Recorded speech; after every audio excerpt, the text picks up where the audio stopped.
बेटा आज हम बात करेंगे गॉस की प्रमेय के अनुप्रयोग। ठीक है, गॉस की प्रमेय के जो अनुप्रयोग है उसमें जो पहला अनुप्रयोग क्या है हमारा कि किसी रेखीय आवेश के कारण किसी बिंदु पर वैद्युत क्षेत्र की तीव्रता ज्ञात करना है। ठीक है, क्या होगा कि किसी रेखीय आवेश के कारण किसी बिंदु पर वैद्युत क्षेत्र की तीव्रता ज्ञात करना। ठीक, तो देखो कैसे करेंगे इसमें।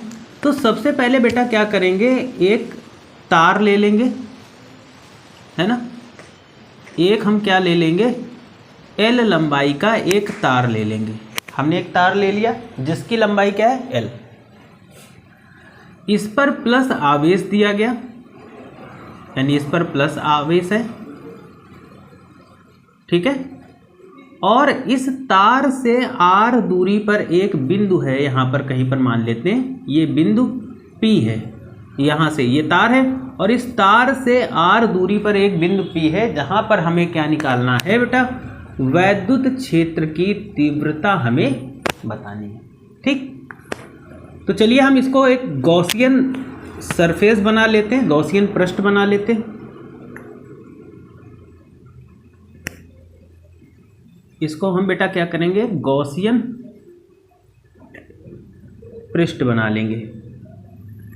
ठीक है, ये बन गई गॉसियन पृष्ठ और यहाँ पर बिंदु P पर हमें जिसका क्षेत्रफल है dA, इसी बिंदु P पर हमें वैद्युत क्षेत्र की तीव्रता ज्ञात करनी। ठीक, तो लिखेंगे क्या इसमें बेटा, माना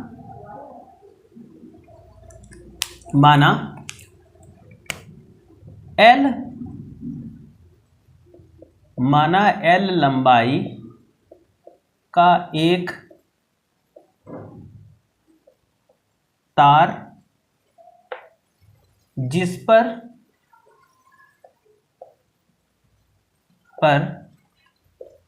प्लस आवेश है, जिस पर प्लस आवेश है, तार से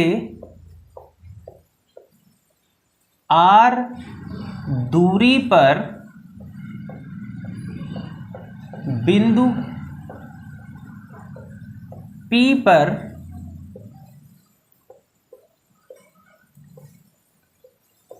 वैद्युत क्षेत्र की तीव्रता ज्ञात करनी है,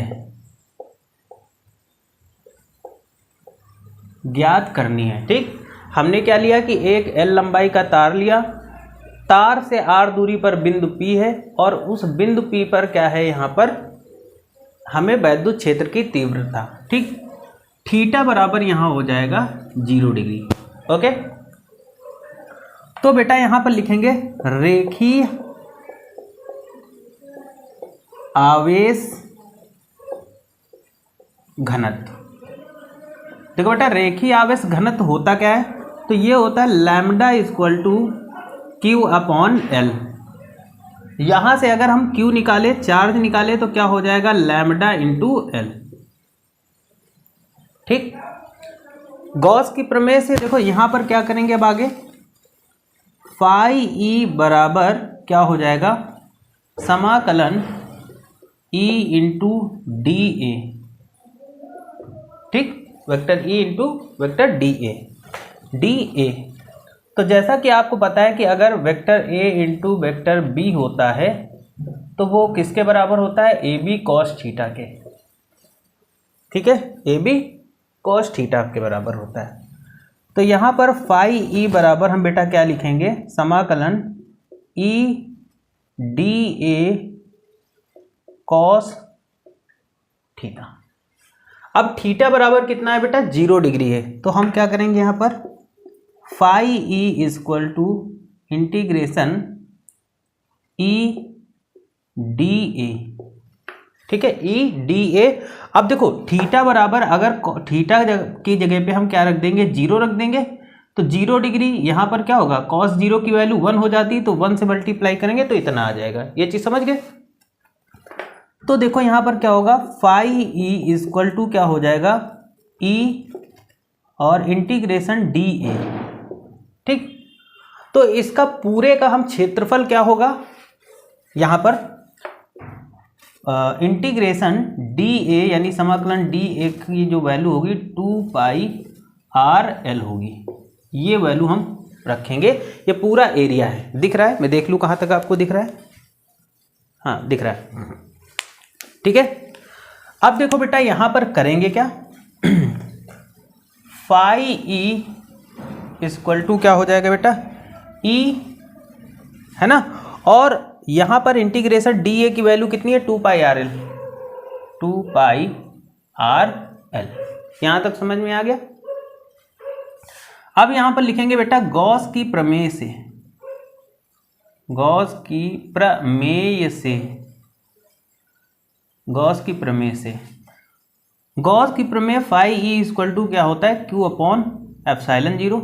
तो जहाँ फाई ई है वहाँ पर हम Q/ε0 रख देंगे, ये इक्वल हो जाएगा E × 2πr/l, ठीक।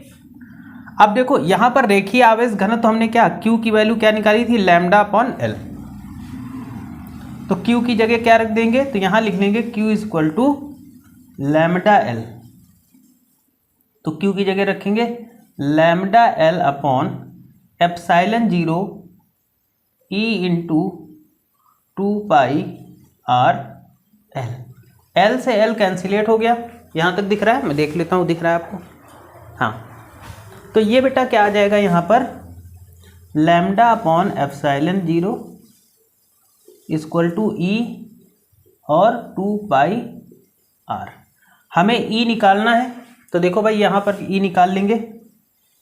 तो देखो E बराबर होगा क्या, ये सारी चीज़ें क्या होंगी नीचे आ जाएंगी, तो इसको लिखेंगे 1/2πε लिखेंगे इंटू ऊपर λ/r, इसको ऐसे लिख सकते हैं। तो देखो यहाँ पर हमारा वैद्युत क्षेत्र की तीव्रता निकल गई। इसको हम इस तरीके से भी कर सकते हैं, ऊपर नीचे क्या करेंगे, अगर हम 2 से मल्टीप्लाई कर दें तो E = क्या हो जाएगा 1/4πε0 इंटू 2λ/r। ये प्रूफ होके आ गया हमारी वैद्युत क्षेत्र की तीव्रता। तो यहाँ तक किसी को डाउट हो तो आप कमेंट करके जरूर पूछिएगा। ये topic class 12th board exam के लिए इंपॉर्टेंट है। चैनल पे नए हैं तो चैनल को सब्सक्राइब करें, वीडियो को लाइक और शेयर करें। आज के लेक्चर में इतना रखते हैं। Thank you for this class.